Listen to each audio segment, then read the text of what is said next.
నెలకోసారి మీ దగ్గర pocket money తీసుకున్నాం కానీ మీ పరువు మర్యాద తీసుకున్నావా తీసేసావా?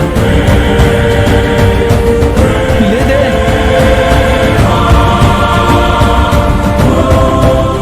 కంటికి రెప్పలా చూసుకుంటున్న కాంచన మీద నిందలేస్తే నేను తట్టుకోలేను. ఇది న్యాయం కాదు, అన్యాయం. చెప్పు, ఎందుకు ఇలా చేశావు? నీలవేణ్ణి ఎందుకు కిడ్నాప్ చేయించాలనుకున్నావు?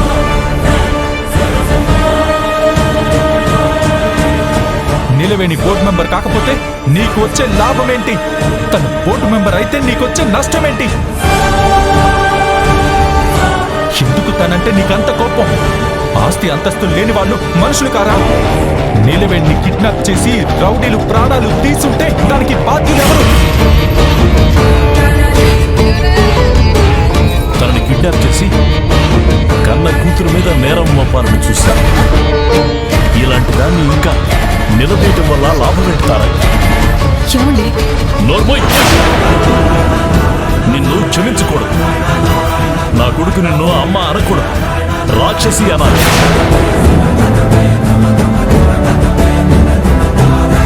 ఏంటండి ఇలా మాట్లాడుతున్నారు? ఇలాగే మాట్లాడతాను. నువ్వు మాత్రం మాట్లాడడానికి వీలు లేదు. ద్రోహం చేశావు.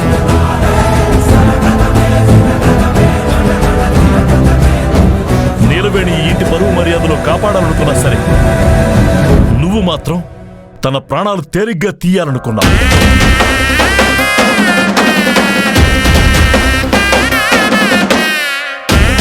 తనకి జరగరానిది ఏదైనా జరిగితే నా కొడుకు ఏమైపోతాడనని క్షణం కూడా ఆలోచించలేదు. నీకు ఇంట్లో వాళ్ళు, కట్టుకున్నవాడు, కన్నవాళ్ళు ఏమైపోయినా పర్వాలేదు. నువ్వు అనుకున్నది జరగాలి. రేపొద్దున నీ ఆవేశానికి మమ్మల్ని కూడా బలి తీసుకుంటాం. వద్దు, ఇంకేమీ మాట్లాడు.